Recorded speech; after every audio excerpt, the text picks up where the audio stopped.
नमस्ते बिटिया, सदा खुश रहो। I am JVN doctor Suman Shekhawat, department of काय चिकित्सा, faculty of Ayurvedic sciences, Jyoti Vidyapeeth women's university Jaipur. Today we will discuss about भल्लातक रसायन योग।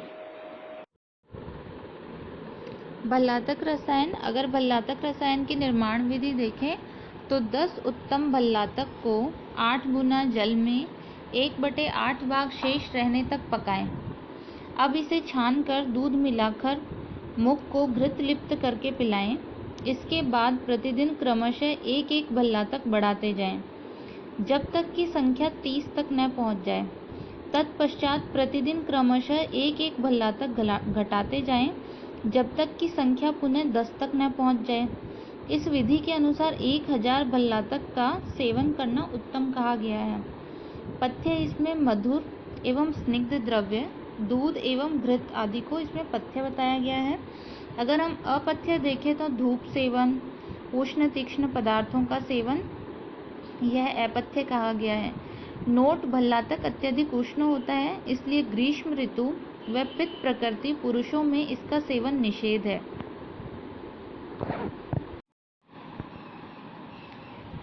रसायन। लाभोपायो हि शस्तानां रसादीनां रसायन। चरक चिकित्सा अध्याय 1 के अंदर श्लोक 8 में कहा गया है कि लाभोपायो हि शस्तानां रसादीनां रसायनम। प्रशस्त या उत्तम या श्रेष्ठ गुणों से युक्त रस आदि धातुओं की प्राप्ति जिन उपायों से होती है उन्हें ही रसायन कहते हैं। जरा व्याधि विनाशनम जो है आचार्य शारंगधर ने कहा है कि जो औषध जरा और व्याधि का नाश करे उसे रसायन कहते हैं। प्रयोजनम च अस्य स्वस्थस्य स्वास्थ्य रक्षणम आतुरस्य विकार प्रशमनम च। इसके प्रयोजन स्वस्थ के स्वास्थ्य की रक्षा करना एवं आतुर के विकार का प्रशमन जो है यह इसका प्रयोजन है। ये आयुर्वेद के भी प्रयोजन है। स्वस्थ व्यक्ति के स्वास्थ्य की रक्षा करना एवं रोगी के रोग का शमन करना। रसायन से ये दोनों ही प्रयोजन सिद्ध होते हैं। मुख्य रूप से स्वस्थ व्यक्ति के स्वास्थ्य की रक्षा करना एवं गौण रूप से रोगों का शमन करना। अगर हम रसायन के संदर्भ ग्रंथ देखें तो चरक संहिता चिकित्सा स्थान अध्याय 1/1 अध्याय 1 में 1 से 4 श्लोक के अंदर इन्होंने कहा है। आचार्य सुश्रुत ने चिकित्सा अध्याय सुश्रुत संहिता चिकित्सा स्थान के अंदर अध्याय 27, 29 और 30 के अंदर डिस्क्रिप्शन किया है। अष्टांग संग्रह उत्तर स्थान अध्याय 49 में, अष्टांग हृदय उत्तर स्थान अध्याय 39 के अंदर रसायन का वर्णन आया है। अगर हम रसायन की निरुक्ति देखें तो रस प्लस अयन रसायन कहलाता है। रस जो है यह गति अर्थक यानी कि गतिशील रस धातु से रस शब्द बना है। यह रस पूर्ण रूप से पचे हुए आहार का सार भाग है। एवं अयन जो है ईयते इति अयनम, अयन जो है मार्ग के लिए आया है, मार्ग के लिए आया है। इस प्रकार रस और अयन से रसायन शब्द बना है, यह इसकी निरुक्ति है। अगर हम रसायन के पर्याय देखें तो औषध, व्याधिहर, भैषज, प्रशमन, साधन, पथ्य, हित, चिकित्सितम, प्रायश्चित, प्रकृति स्थापन, यह सभी रसायन के पर्याय हैं। रसायन का ऐतिहासिक महत्व जो है आचार्य चरक ने 3 प्रकार की ऐष्णाएं बताई हैं: प्राणेष्णा, धनेष्णा एवं परलोकेष्णा। तीनों ही जो प्राणेष्णाएं हैं वह सर्वप्रथम एवं महत्वपूर्ण है। एवं रसायन के सेवन से प्राणों की जो रक्षा है, तीनों प्रकार की जो ये ऐष्णाएं हैं जैसे प्राणेष्णा, धनेष्णा एवं परलोकेष्णा, इन तीनों के अंदर प्राण ऐष्णा जो है यह सर्वप्रथम एवं महत्वपूर्ण है। रसायन के सेवन से प्राणों की ही रक्षा होती है, अतः रसायन द्रव्यों का सेवन बहुत महत्वपूर्ण है, क्योंकि प्राण है तो सब कुछ है। रसायन का प्रयोजन व लाभ: उत्तम गुणों से युक्त रसादी धातुओं की प्राप्ति रसायन से होती है। इससे न तो शीघ्र वृद्धावस्था आती है और न ही रोग उत्पन्न होते हैं। इसके सेवन से मनुष्य दीर्घायु को प्राप्त करता है। इसके सेवन से स्मरण शक्ति, कांति, उत्तम वर्ण, उत्तम शारीरिक व मानसिक बल की प्राप्ति होती है, उत्तम गुणों की प्राप्ति होती है, कठिन रोगों को दूर करता है, धारणा शक्ति को अधिक तीक्ष्ण बनाता है। आचार्य चरक ने 6 प्रकार की चिकित्सा का उल्लेख किया है। ब्रह्मण चिकित्सा में रसायन का समावेश किया है, क्योंकि रसायन शरीर और आयु दोनों का भ्रंगण करता है। इसके सेवन से धमनी काठिन्य काफी अंश तक रोका जा सकता है। आचार रसायन जैसे सत्य बोलना, क्रोध न करना व रसायन योग, इन दोनों का सेवन महत्वपूर्ण जो है एक तरीके से पूर्ण रसायन है। रसायन सेवन के कुछ योग्य एवं अयोग्य पुरुष बताए गए हैं।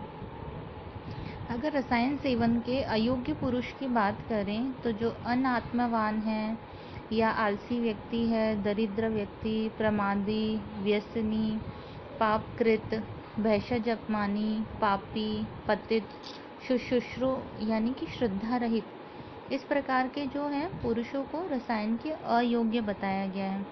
इसी क्रम के अंदर अगर हम रसायन के योग्य की बात करें तो जितेंद्रिय, हितायु, सुखायु, साधनों से संपन्न, व्यसनहीन, धार्मिक, शुद्ध शरीर वाला, गमनादि से जो शुद्ध हुआ हो, स्निग्ध, पर्याप्त समय वाला, मन के विकारों से रहित, 16 से 50 वर्ष की आयु वाला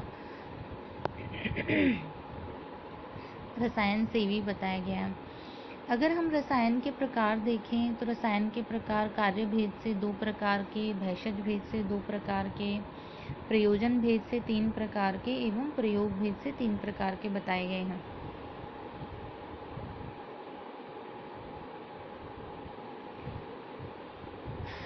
कार्य भेद से 2 प्रकार के हैं, संशोधन एवं संशमन। भैषज भेद से 2 प्रकार के हैं, द्रव्यभूत एवं अद्रव्यभूत। प्रयोजन भेद से 3 प्रकार का है, काम्य, नैमित्तिक एवं आजस्त्रिक। प्रयोग भेद से 3 प्रकार का है, कुटी प्रवेशिक, वातात्मिक एवं द्रोणी प्रवेशिक। अगर हम कार्य भेद से इसके प्रकारों की बात करें तो संशोधन एवं संशमन 2 प्रकार से बताया गया है। संशोधन जो है, रसायन सेवन से पूर्व शरीर की सम्यक शुद्धि आवश्यक होती है। जिस प्रकार मलिन वस्त्र पर रंग नहीं चढ़ता, ठीक उसी प्रकार अशोधित शरीर पर रसायन द्रव्यों के प्रयोग का उचित लाभ नहीं मिलता। अगर हम इसके पूर्व रूप देखें तो स्नेहन और श्वेदन ये इसके पूर्व कर्म हैं। अगर हम इसके मुख्य कर्म देखें तो वमन, विरेचन, निरहु बस्ती, आस्थापन बस्ती एवं नस्य, यह इसके मुख्य कर्म हैं।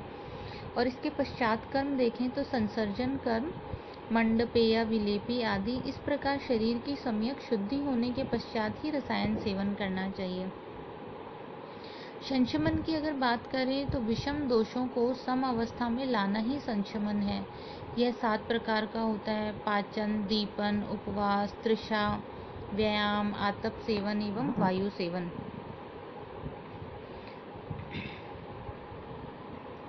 बाह्य संशमन जो है, इसमें अभ्यंग, कवल, गंडुश, लेप, शिरोबस्ती, अवगाहन और परिषेक आता है।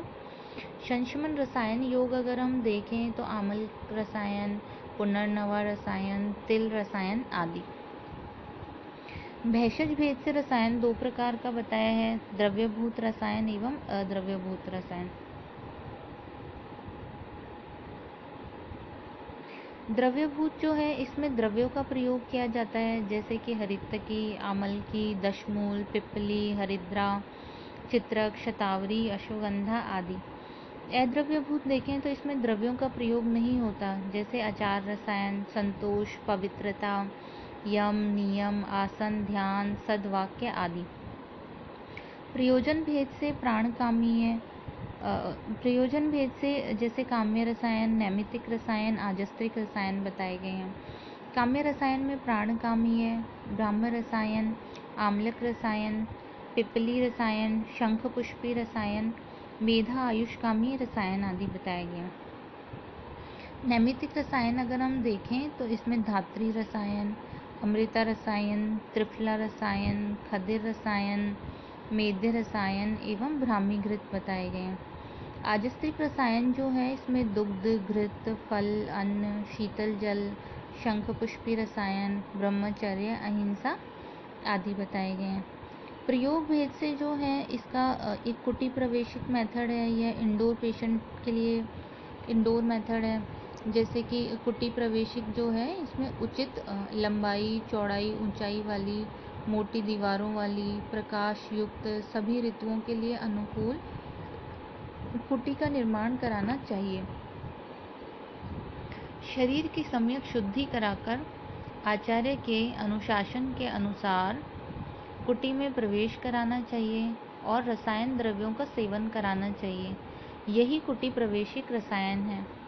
अगर वातात्पिक की बात करें तो यह आउटडोर पेशेंट के लिए वायु और आतप के संपर्क में रहते हुए भी रसायन द्रव्यों का प्रयोग कराना वातात्पिक रसायन कहलाता है। सामान्य जन सहज रूप से इस प्रकार के रसायन योग का प्रयोग कर सकते हैं। अगर द्रोणी प्रवेशिक की बात करें तो पलाश वृक्ष के तले एक द्रोणी नाव का निर्माण किया जाता है। जो है प्रकाश वृक्ष जो है, पलाश का जो वृक्ष होता है, इसके तने से, पलाश वृक्ष के तने से एक द्रोणी का नाव का निर्माण किया जाता है। इसमें पुरुष को लिटाकर रसायन द्रव्यों का प्रयोग कराया जाता है। इसके बड़े चमत्कारिक प्रभाव कहे गए हैं। अगर हम आचार रसायन देखें तो आचार रसायन में कहा गया है कि सत्य बोलना, शांत रहना, प्रिय वचन बोलना, मद्य का सेवन न करना, धूम्रपान न करना, अति मैथुन न करना, धैर्य से कार्य करना, शरीर व मन को शुद्ध रखना, देवी देवताओं की पूजा करना, दया भाव से युक्त होना, दूध घृत मधु का सेवन करना, युक्ति पूर्वक सभी कार्यों को आसानी से कर लेना, मन कर्म वचन से हिंसा न करना, अहंकार न करना, जितेंद्रिय होना, शास्त्र का अध्ययन करना। इन गुणों से युक्त पुरुष को भी रसायन सेवन के ही लाभ प्राप्त होते हैं। ऐसे व्यक्ति द्वारा रसायनों का प्रयोग करना ही वास्तव में पूर्ण रसायन है। कुटी प्रवेशिक विधि, अगर हम इसकी बात करें इंडोर पेशेंट डिपार्टमेंट के लिए, तो इसमें क्या योग्य व्यक्ति अगर हम देखें तो संपन्न साधनों से, रोग रहित, शारीरिक और मानसिक स्थिर मन वाला, बुद्धिमान, जिसके पास पर्याप्त समय हो। कुटी निर्माण की भी कुछ विशिष्ट विधि होती है। इसके अनुसार कुटी की लंबाई चौड़ाई उपयुक्त हो, 12 × 12 × 12 फुट कम से कम हो। त्रिगर्भा कुटी, एक के अंदर दूसरी, दूसरी के अंदर तीसरी कुटी, रोशनदान हो, सभी ऋतुओं के लिए आरामदेह हो, स्त्रियों का आना निषेध हो, वैद्य ब्राह्मण सदा उपस्थित रहें, औषध उपकरण आदि उपलब्ध हों।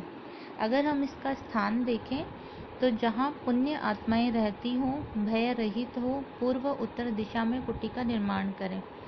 कुटी प्रवेश से पूर्व कर्म होते हैं, बाल नख कटवा लें, अनुशासन का पालन करें, जितनी अवधि तक रहना है धैर्य धारण करें, रज तमो गुण का त्याग करें, ईर्ष्या व द्वेष का त्याग करें, इष्ट देवताओं की पूजा कर लें, सभी के कल्याण की कामना करें।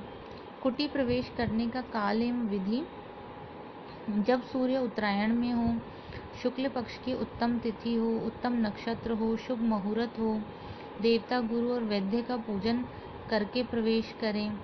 रसायन औषध की मात्रा का निर्धारण जो है यह व्यक्ति की वय के अनुसार, वात पित्त कफ द्वंद्वज या त्रिदोषज दोषों के अनुसार, व्यक्ति के बल का विचार करके, देश काल का विचार करके, जठराग्नि का विचार कर औषध की अल्प, मध्यम और श्रेष्ठ मात्रा का निर्धारण करें। प्राचीन ग्रंथों में औषधियों की जो मात्रा बताई गई है, आज के युग में उसकी 1/4 मात्रा दें या वैद्य अपने विवेक के अनुसार निर्धारण करें। उदाहरण के लिए संग्रहणी रोग में स्वर्ण परपटी 1 रति जो है 1 मात्रा च्यवनप्राश के साथ दें। कुटी में प्रवेश करके रसायन सेवन और चर्या, शुद्ध शरीर व मन से आचार रसायन की पालना करते हुए कुटी के अंदर रहें। प्रारंभ में किसी भी रसायन का प्रयोग अल्प मात्रा में करना चाहिए। उदाहरण के लिए अगर च्यवनप्राश का प्रयोग करना है तो 5 ग्राम की मात्रा से शुरुआत करें। प्रतिदिन 1 ग्राम मात्रा बढ़ाते हुए 20 ग्राम तक लेकर आएं। फिर उस मात्रा को लगभग 1 माह तक स्थिर रखें। रसायन सेवन काल में औषध के अनुसार ही पथ्य आहार की व्यवस्था की जाती है।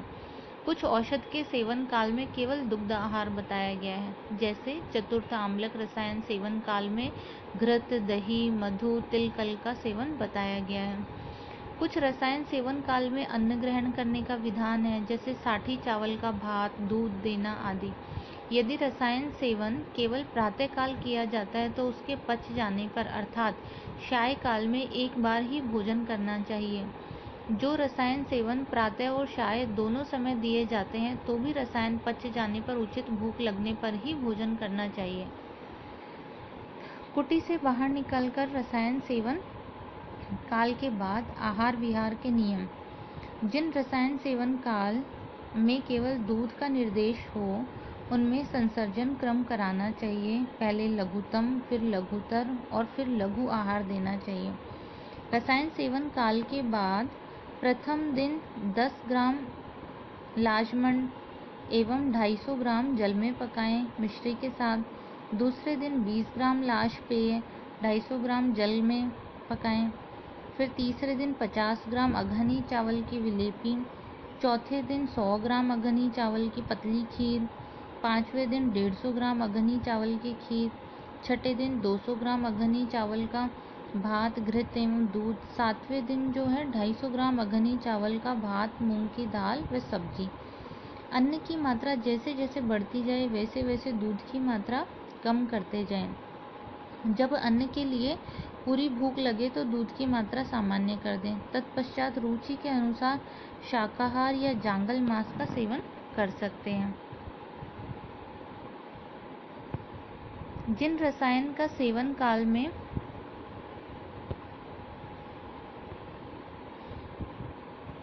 जिन रसायन सेवन काल में अन्न का सेवन निर्देश हो, जिनमें रसायन सेवन काल से 2 गुण काल तक यवागु या घी के साथ साठी चावल का भात अथवा मूंग की दाल का सेवन करें। कुटी प्रवेशिक रसायन का विशेष फल। स्मरण शक्ति जो है तीव्र होती है, धारणा शक्ति बढ़ती है, आयु की वृद्धि होती है, इंद्रियों का बल बढ़ता है, जठराग्नि का बल बढ़ता है, शरीर की कांति बढ़ती है, मैथुन शक्ति बढ़ती है एवं वायु का अनुलोमन होता है। इसमें अगर हम इम्पोर्टेंस ऑफ इम्यूनोमॉड्यूलेटर और एंटीऑक्सीडेंट इन रसायन थेरेपी देखें तो रसायन द्रव्यास have also immunomodulatory and antioxidant action. Detail is given below. Immunomodulator action. Rasayan dravyas also act as immunomodulator. Rasayan dravyas like guduchi, shilajit, haridra, pipali, etc. as immunomodulator. This is done by promoting defense mechanism like increasing white blood cell, improving immune function. Antioxidant action. Rasayan dravyas also have antioxidant action. Antioxidants are substances which reduce oxidative damage to cells caused by free radical. Vitamin C, vitamin E and beta carotene are well known antioxidants. Person who ate a lot of carotenoids, antioxidants found in colored fruit and vegetable like carrot had lower risk of developing type 2 DM. Antioxidants also reduce oxidative damage to cell, so they are helpful in delaying age. They also reduce the risk of cancer. Amalki, ashwagandha, brahmi, guduchi are good antioxidant property. Thank you so much. I hope you all are satisfied with this session. If you feel any kind of problem with this session, please mention it in comment box. I will resolve it soon. Thank you.